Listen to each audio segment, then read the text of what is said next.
The rain had started just before Jenna's shift ended, the kind of soft drizzle that turned the Chicago streets slick and reflective like glass. Rosie's diner, nestled between a pawn shop and an old tailor's storefront, glowed dimly through its fogged windows, its neon sign flickering a little more each week. Inside, the last few customers nursed their coffee, speaking in hushed tones. It was Jenna Marie Carter's favorite time of day, when the clatter of dishes faded and silence felt like a breath finally exhaled. Jenna was 32, with tired eyes that still held a stubborn spark. Her hands bore the proof of years waiting tables, dry from soap, calloused from hot plates. Life hadn't been kind. She lived in a studio apartment above a laundromat where the ceiling leaked and the walls whispered every neighbor's argument. She had no family photos, no emergency contact, and no vacations logged in the past decade. But every Tuesday and Thursday after her shift, Jenna rode 2 buses and walked 6 blocks in the cold to visit Elena Green. The nursing home smelled like Lysol and old newspaper, the kind of place where silence didn't mean peace, it meant people had stopped visiting. Elena was 83. Tiny, with silver hair always tied back in a careful bun, and hands that trembled slightly when she held her tea. Most of the staff called her Ella. Jenna never did. Elena, she'd say every time she walked in, gently correcting anyone who shortened it. Your full name deserves to be spoken. It's beautiful.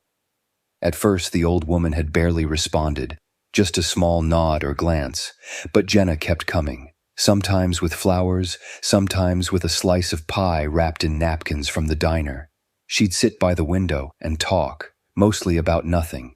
Bad dates, her landlord, a funny customer, but always with the warmth of someone who meant every word. Then, one Thursday, Elena had quietly reached out and placed her hand over Jenna's. It was the first time they'd truly touched. "You don't talk to me like I'm waiting to die," she said softly. "You talk to me like I'm still part of the world." Jenna didn't cry. Not then. She just smiled and said, "You are." That night, Jenna walked home soaked to the bone, but she felt warmer than she had in years. What she didn't know was that something inside Elena had shifted too, a seed of hope in soil long considered barren. What neither of them knew was who would come knocking soon and how everything would change. 2 weeks after that quiet handhold, Jenna noticed something different. Elena's eyes didn't sparkle the same. Her voice, always soft, had grown weaker. On that Thursday visit, her tea sat untouched. A nurse passed by with a clipboard, glancing briefly into the room. "She hasn't eaten much in days," the nurse said offhandedly. "She's on a decline. It's expected at her age." Expected. That word hung in the air like a door slamming shut. Jenna sat by the window longer than usual. Elena's hands were colder, her breaths slower. The woman who once told stories of her childhood in Georgia, the old jazz records she missed, the way magnolia trees smelled in the spring, now barely had the strength to finish a sentence. That night, Jenna couldn't sleep. The fluorescent lights from the laundromat blinked against her window like Morse code. She lay there thinking, not about what was allowed, but about what was right. By the following Monday, she'd made her decision. She walked into the nursing home with her heart pounding and her voice steady. "I want to take her home," she told the head nurse. "I want to become her legal caregiver." There were forms, appointments, assessments, people who raised their eyebrows and asked, "You know this isn't temporary, right?" And she did. Every bit of it. She had to give up her second diner shift. She gave up sleep. She cleared out the corner of her apartment where her tiny kitchen table had stood and replaced it with a second-hand hospital bed. When the ambulance wheeled Elena into her apartment that first night, the space somehow felt both smaller and more complete. Jenna stood at the edge of the bed, hands unsure. "Is this okay?" she asked. Elena blinked slowly, then gave a nod so faint it might have been a sigh. "You didn't have to," she whispered. "I know," Jenna said, "but I wanted to." Over the weeks that followed, a rhythm began to form. Jenna bathed her, cooked for her, helped her to the bathroom, and read her favorite stories aloud. When she had to go to work, she left handwritten notes beside the bed. Back by 4, I left soup in the fridge. Love you. She'd never said love you to anyone who hadn't left her first, but this time, it stuck. And slowly, Elena began to thrive. The color returned to her cheeks. Her appetite grew. She laughed, once so hard that she nearly knocked over her tea. "You're the daughter I never had," she told Jenna one evening, watching the sunset flicker through the cracked blinds. Jenna smiled, but her eyes shimmered. "And you're the mother I always needed." Neither of them said it out loud, but they both knew they had chosen each other. Not by blood, not by obligation, just by love. And that love was about to be tested in ways neither could predict, because on an otherwise ordinary Saturday, the door to Rosie's diner would open, and a ghost from Elena's past would walk in wearing cufflinks and regret.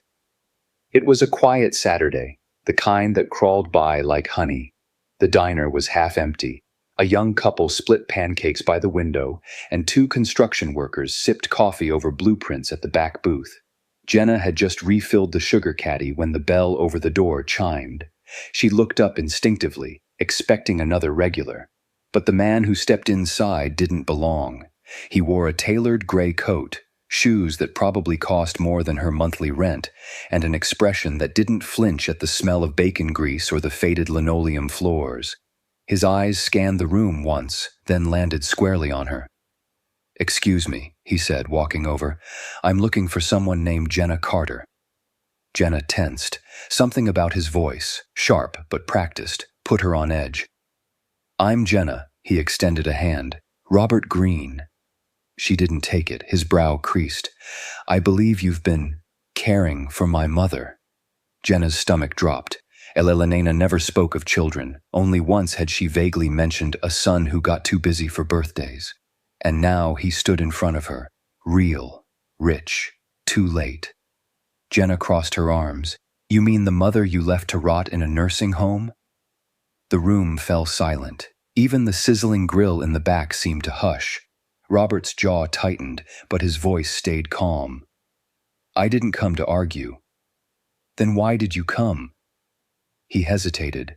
"I found out last week. Her old care facility left a message with my assistant.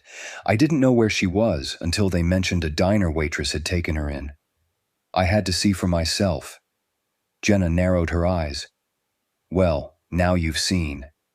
He reached into his coat pocket and pulled out a thin envelope. "This is a certified check. I want to reimburse you for the medical expenses, and if there's anything she needs, equipment, medications—" "I don't want your money," she said, her voice cutting through the room like ice. "I want to know why you never visited her." For the first time, his confidence faltered. "I couldn't face her," he said finally. "After Dad died, I moved to New York. The company took over my life. The years passed, and then it just felt too late." Jenna scoffed.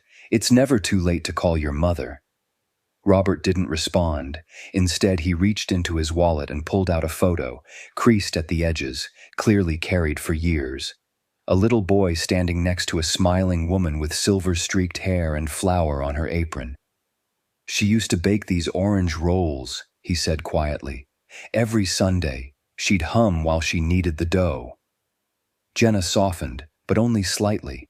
"She doesn't hum much anymore." Robert looked down. "May I see her?"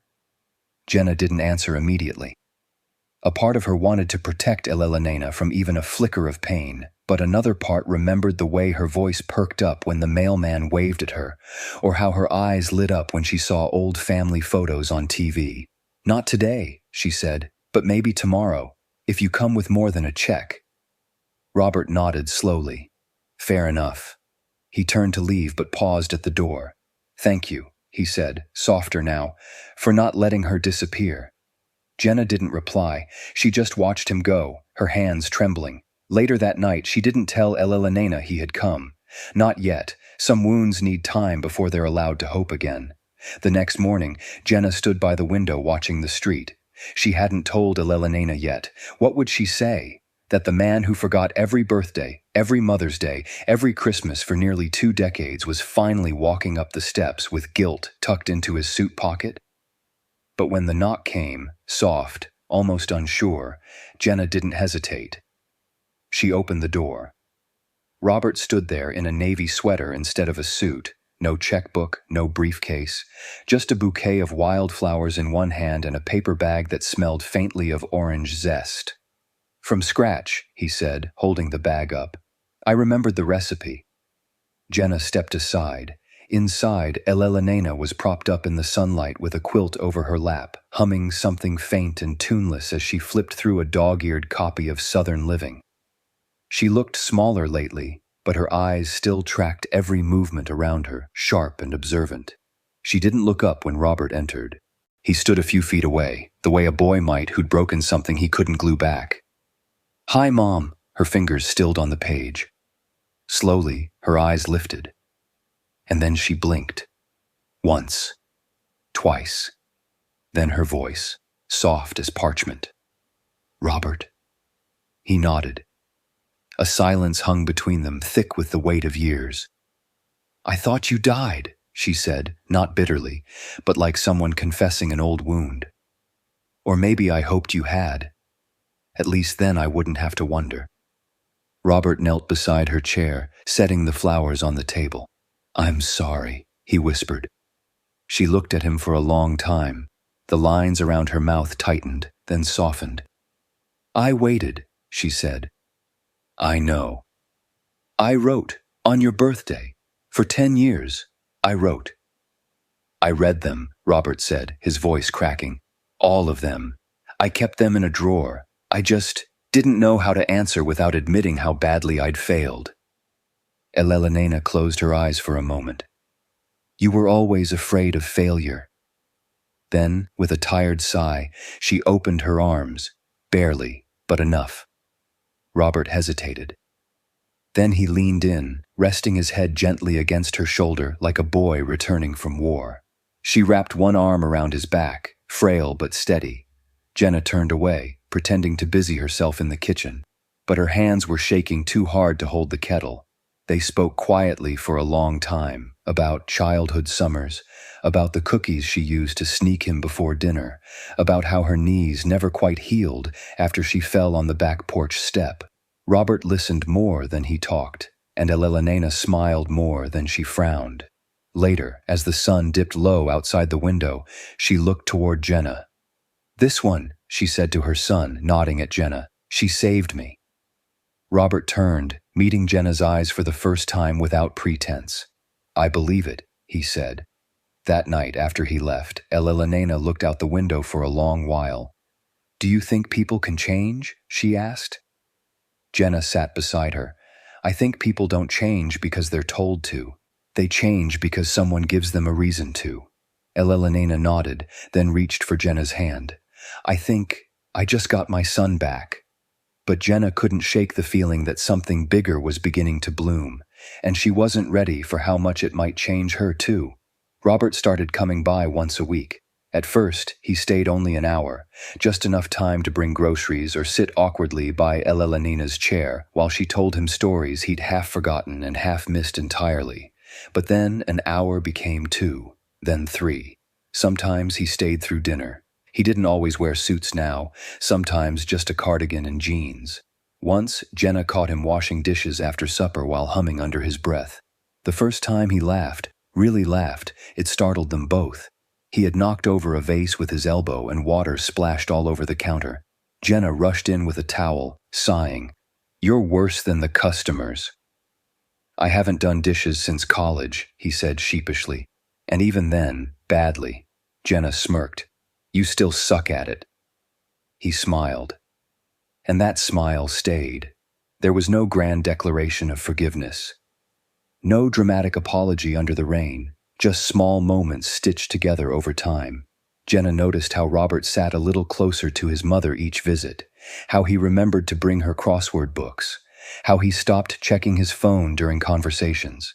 She noticed how Elena, whose hands used to tremble while drinking tea, now steadied when Robert reached out to refill her cup.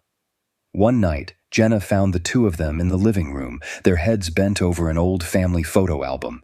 Elena was pointing at a Christmas picture. Robert, age 5, with icing on his chin. "You cried when I told you Santa wasn't real," she said, grinning.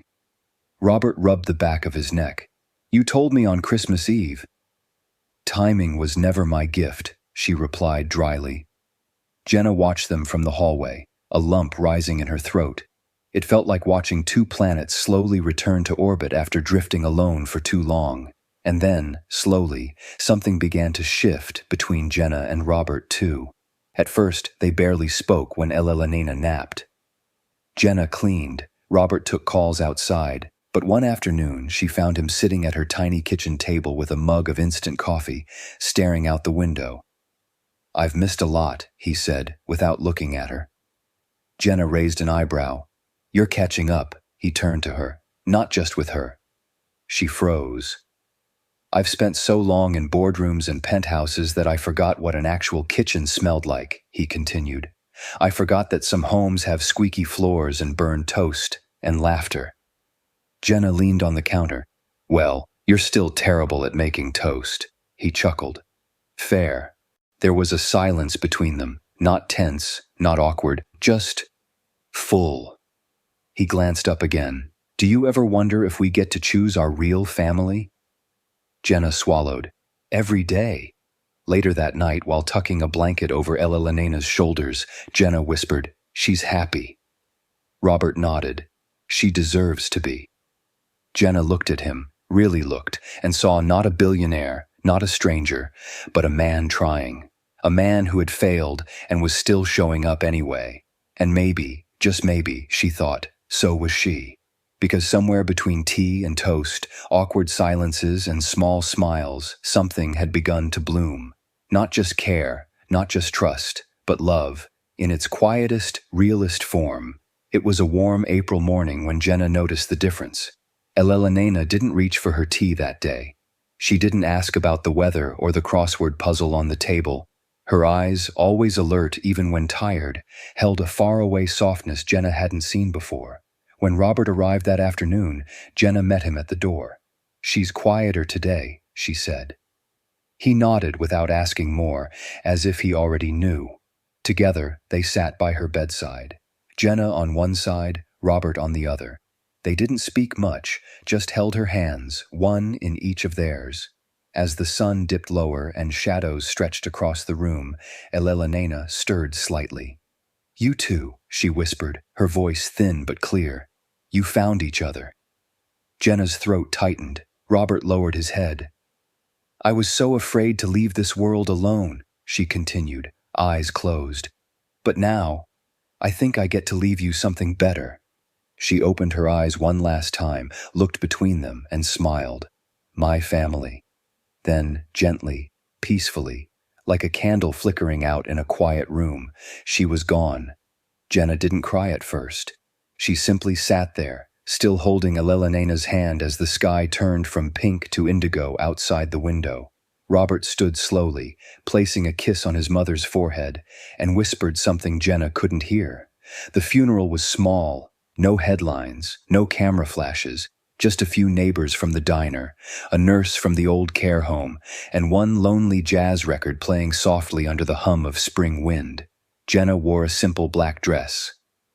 Robert, a dark suit, no tie. He brought a single magnolia blossom and placed it beside the urn. In her will, Elena left everything to Jenna. A few savings bonds, an old silver locket, and a note in soft, fading ink. "To the girl who gave me back my days. You reminded me that even the forgotten can be found again. Love always, Elena." Jenna read the note at the kitchen table with her head bowed and tears falling silently into her lap. Later that week, as they packed away Elena's favorite books and photos, Robert found the drawing she'd made. 3 stick figures holding hands under a crooked roof, a heart drawn over them. He smiled and handed it to Jenna. "She really meant it," he said. "She did," Jenna replied. That night they didn't say much. They just sat in the living room, Jenna barefoot on the couch, Robert on the floor leaning against it. A silence bloomed between them, but it felt full now, not empty. I'm not going back to New York, he said suddenly. Jenna looked up, surprised. You're not? He shook his head. I've spent most of my life chasing things I can't hold. For once, I want to stay where I actually feel something. She didn't say anything, but her eyes glistened. I don't know what this is, he added. You and me. But I'd like to find out, slowly, if you're willing. Jenna didn't answer right away. Instead, she leaned down, placed her hand gently over his, and whispered, Let's see where it goes. Outside the window, the last light of day flickered over the city. The neon from the diner across the street blinked in the distance. Inside that little apartment, once filled with loneliness and flickering doubt, now lived a quiet kind of hope. A beginning born not of fairy tales or fortune, but of something far rarer. Forgiveness, trust, love that had been earned, not given. And in a photo frame near the window sat Elena's favorite snapshot, Jenna and Robert on either side of her, their heads tilted in laughter, a crayon heart taped to the glass. Some families are chosen, some are healed, and some are both.